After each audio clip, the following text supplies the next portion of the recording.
Welcome everyone to this introduction to the AFA Mentoring Program for 2021. As you'll notice, we're taking this national, we're doing it virtual this year, and hopefully you'll come along for the journey with us today. My name's Nathan Morgan, I'm based in WA, I'm the Regional Manager for IWF, and I'll be assisting with the program this year. I'll be joined by a number of our other volunteers who are in other states, who'll also introduce themselves to you shortly. In a minute, we'll give you an overview of the AFA Mentoring Program, what we expect from everyone, what we hope to be able to deliver to you. Then we will follow with some speed networking, which we're going to trial using the breakout room feature of this Zoom meeting. It's something new that we're going to be testing out, so please bear with us as we go through the process. What will happen is that we'll break into virtual rooms and each mentor and aspirant will be paired up and you'll have a private discussion with each other. There will be potentially 1 or 2 aspirants in each room, depending on how many numbers we eventually end up with. You may find that there'll be a few others joining you. We'll also have the state contacts joining just to observe, but don't let them throw you off once they join the room. The idea with the networking is that it's going to take 7 minutes, so you'll have to be short and sharp, but the opportunity will be there to hopefully share a little bit about yourself and get to meet someone. Following today's session, you'll get a short survey, which will actually be your opportunity to tell us a little bit more about yourself and also explain to us what you hope to get out of the program. And from that data, we'll actually do our best to try and match you up with the right person, which we hope to be able to do before next month. Please remain on mute whilst we do the presentation. And what we'll do is we'll get you to take yourself off mute when we move into the breakout rooms. We'll certainly answer any questions you might have. If you do, please pop them into the chat room just while we're doing the presentation. We'll do our best to answer them before the end of the session today. And hopefully the answers will come to you as we go through the presentation in any way. I think that's all. Without further ado, what I'll do now is just quickly update so you can see here what we hope to cover today. But I'll like to hand over to Andrew Bridgeland to start the presentation. No worries. Thank you, Nathan. Welcome to all. So my name is Andrew Bridgeland. I'm the State Manager for MetLife Australia based in Adelaide and also a member of the South Australian AFA Committee as a volunteer on that committee. So what is mentoring? So as it says, obviously mentoring is a sharing of knowledge, skills and life experience, helping guide one another towards reaching their full potential. And it's basically a shared discovery. So it's an experience for both the mentor and the aspirant. And having been a mentor myself previously, certainly from that perspective, you get a lot out of it. I also see it as a relationship in which a more experienced person helps to guide a less experienced person. The mentor could be older or younger, depending on their area of expertise. An example of that is, I could be mentored myself by someone much younger who's an expert in technology, for instance, to help grow my business. So that's just one example where the person doesn't necessarily have to be older to have that expertise. Mentors, as it says, can act as an impartial sounding board, create valuable space and time for you to stand back and review where you are now and get the best, best out of your experience and also the best out of yourself in your working life. It's certainly a two-way street, as I said. There's plenty of opportunity there for both the mentor and the aspirant to grow certainly from the mentor's point of view to help the aspirant achieve their goals as they move forward. I guess also as a mentor you can help provide motivation, direction, advice and certainly accountability for the aspirant. So that's just a brief introduction to what is mentoring. I'll now hand over to Donna Wilson. Thanks very much, Andrew. Hi, everyone. My name's Donna Wilson. I work with MLC Life Insurance. I'm based in Western Australia in Perth. I'm also part of the AFA State Committee and I've been involved in mentoring for the past year in our program that we ran in Western Australia, which was a little bit different last year. Just to talk a bit about why mentoring. So I think what really helps is not only for the mentor, but the aspirant as well. You can both look at developing your strengths, strengths. I think there's an area of growth for both to be able to take up that opportunity. It also helps, you know, with mentoring, you can ask questions, I think, in a safe environment and be able to bounce, you know, certain things off, like you might have certain assumptions or there may be things you need to clarify. And I think it's a safe environment for you to be able to do that. It gives you a positive and constructive way to receive feedback. So, you know, when you do want to know something or check with your mentor, you're able to listen to their feedback and hopefully take that in a good, positive way. That's what we want to see happening with the mentoring program. Also, I think it's good for motivation. It's nice to have someone there that you can have conversations with and help motivate you and help kind of support the goals that you may have going forward and gives you some guidance around those goals as well. When we think about what qualities we want from people that are going to be involved in the program, if we think about we want obviously listening, we both need to be able to listen to each other throughout the process as well, and communication skills. Make sure you take the opportunity to actually communicate with each other. We will obviously with the mentor program sort of hand that over to you guys. So communication is really key, making sure that not only the mentor drives things, but the aspirant drives things as well. And take some time to build that rapport. So spend some time virtual meetings, perhaps coffee catch-ups if you end up being in the same state. And we obviously want to make sure that, you know, from a mentor point of view and also an aspirant that, you know, you want to be involved, so you're motivated to do it. You're inspired to be part of that program and part of that relationship when you get into it.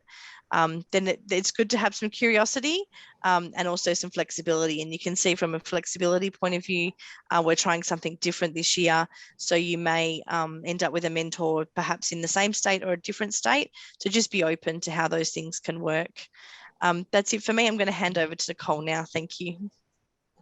Thanks, Donna.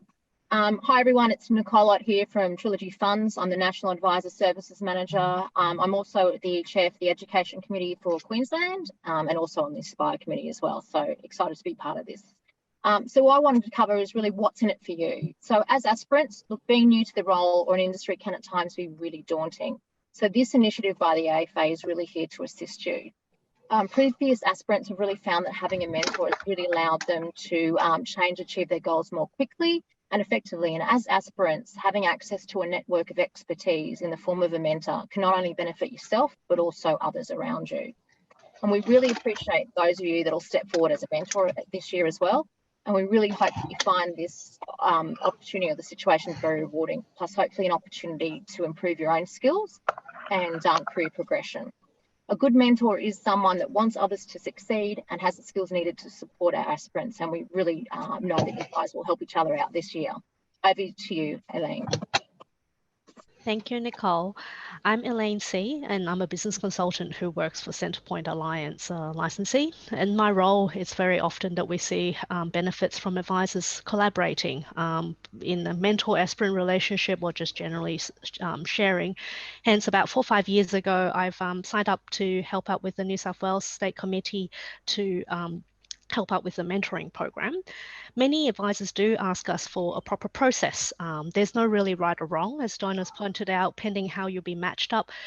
It may be a formal meeting, it may be via Skype or via Zoom, or it might be a coffee meeting. However, the process that you're seeing on the screen should provide you with some structure to ensure success in the relationship. So starting with an initial meeting to set the purpose, the format going forward, and your commitment to each other and expectations. Some mentor aspirants choose to meet on a monthly basis, other more or less regularly, pending what the discussion may be. Your mentoring sessions should actually include reviewing how you're going from the original setup to the goals that you're setting for each other, targets that you may be aiming to achieve, sharing experiences since the last chat that you've had, and of course, explore all sorts of opportunities. As Andrew pointed out, it could be anywhere ranging from younger to older advisor, learning about anywhere ranging from technology to running a business and providing advice. In conclusion of the program, certainly progress on to discuss about how you'll progress going forward. I know that many mentor-aspirant relationship that I've dealt with 5 years ago are still keeping up to date with each other. Obviously reflect back and provide feedback to each other, and of course to us as well as your representative and to the AFA, so that we can continue to help you through this program. To get better understanding, I'll actually pass on to Serena now, who's one of our mentor in the past, to share her experience. Thanks, Serena.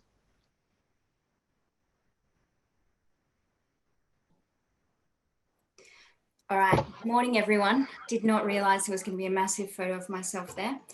Thanks for that. Clearly, no slides from me. I just was asked to, I guess, cover off on a couple of questions as to why I became a mentor with the AFA and what I found from it. I became a mentor with the AFA about 5 years ago, and I think it was that realisation that over my career, which to date now is around 20 years, I had a lot that I could potentially share and give back. And having transitioned from working for a large institution to then going into being a business owner, there's also all of the experience or pitfalls or different things that I felt that I could share with others. And if others could benefit from that or avoid certain problems, then that would be really helpful. So my approach to mentoring was to come at it with an absolute genuineness of wanting to understand the person that I'm meeting with and what they needed, where were they at. So to create an environment where we were able to have really honest conversations. You know, I think at times in our industry, people feel the need to show a particular, I guess, armor, and maybe that isn't always actually how they're feeling, and to actually move them forward to recognize at times that being vulnerable will actually become their strength. To actually address things would be really, really helpful. So the concepts of trust and honesty and confidentiality is really important. So to be able to share genuine things around, are they considering changing roles? Are they considering moving business? All of those things, it's really important, and it's hard at times to get an unbiased perspective on how that might work. I know in myself, I've had many, many mentors, and they're from all over Australia. And it's so beneficial to be able to just pick up the phone or send a text or drop an email and know that I'm actually going to get that response. And that's what I wanted to channel in for others. So for me, mentoring or providing help to others was also an extension of friendship. And really wanting to see those people to grow as people and recognize that, you know, their work is one part, but they're actually a person as well, and that at times they have a lot of competing things that they're trying to juggle. So I would always be happy to share with people the disasters that maybe I've had, or things that haven't worked, so that they don't feel like an idiot, that they realize that, gosh, we all stuff up at times. But then how do you bounce back from that, and how do you actually grow? So my tip for anyone that is wanting to be an aspirant is to be real. So to actually just lay it out there, admit what you're not sure about, and to actually drive it along, to recognize at times that typically mentors are, they're fairly stretched.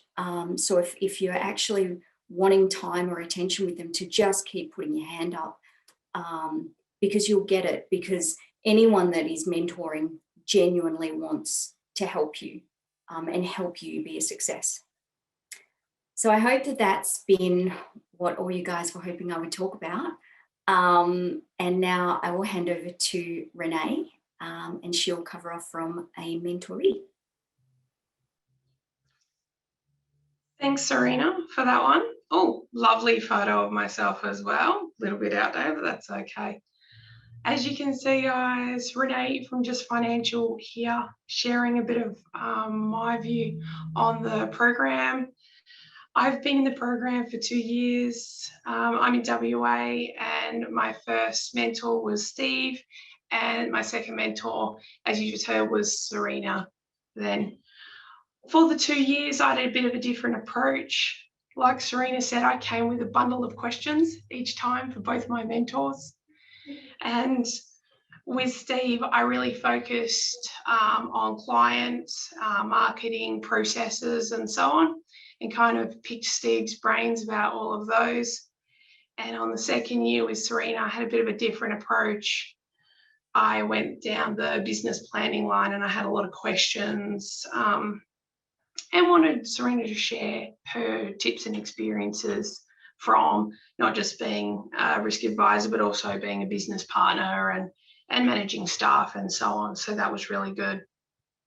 I think the biggest tip to really succeed in this program is to go in with your questions and really try and be genuine, like Serena said.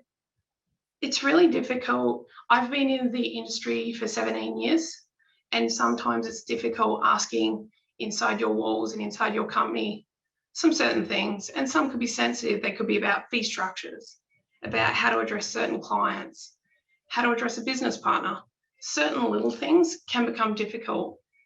By asking, these difficult questions from Steve and Serena, I was able to get genuine, unbiased views.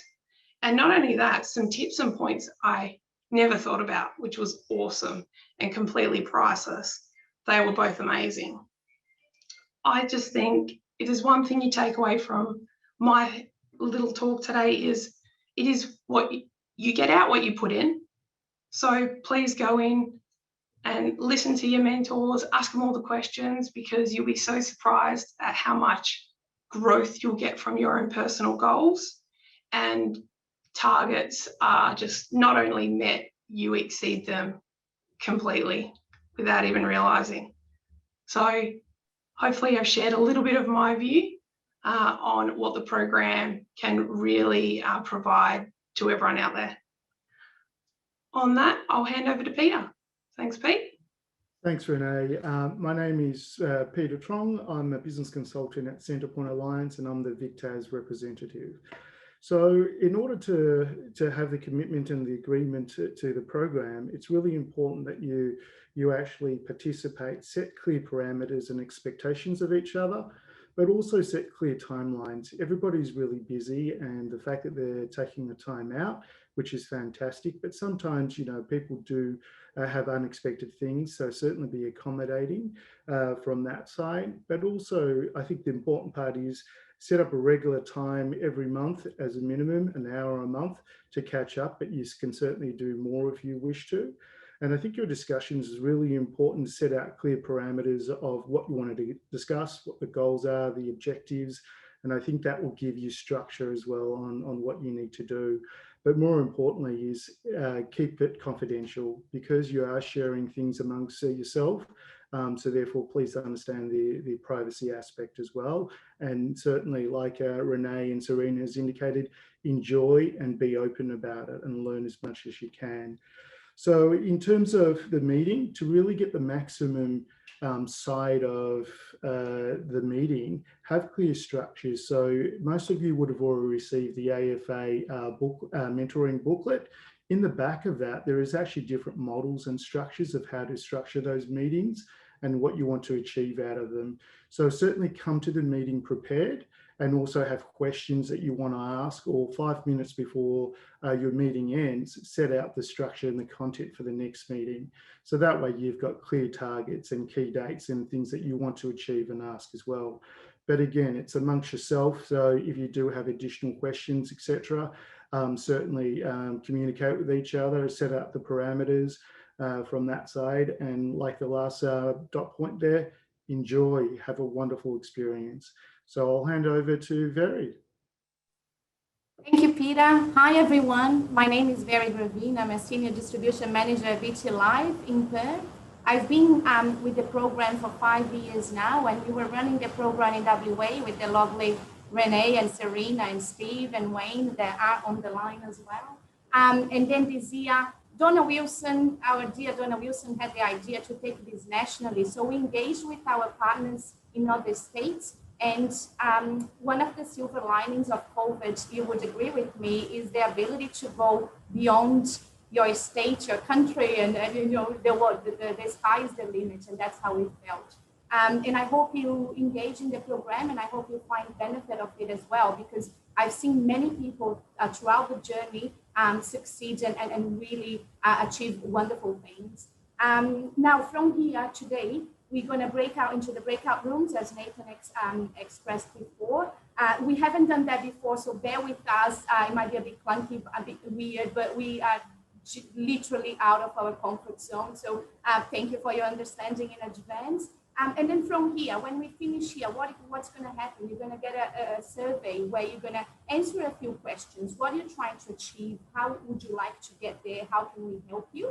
And then we try to match what people are trying to give, what people are trying to get, and then balance that and let you know who is going to be your mentor and your aspirant. You're going to be arranging the meetings. The aspirants arrange the meeting, so the ball will be in your court then to contact the mentor to try and to tee up some time. After 3 months, we're going to send you another survey asking how things are going, and then after 6 months, the program will end. But you see, many friendships and partnerships are formed out of this, and 6 months, it usually doesn't happen.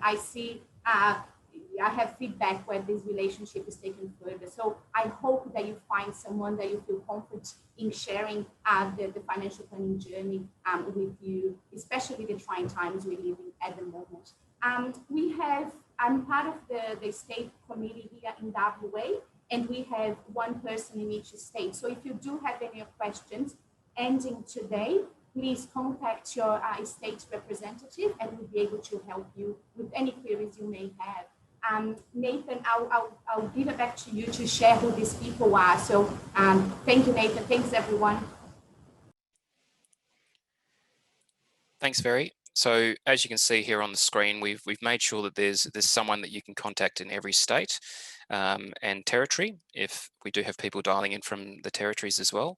So this is what we will hopefully give you with any questions you may have, certainly once you're in the program or before you enter the program. If you get any other questions, certainly please reach out to each of these individuals.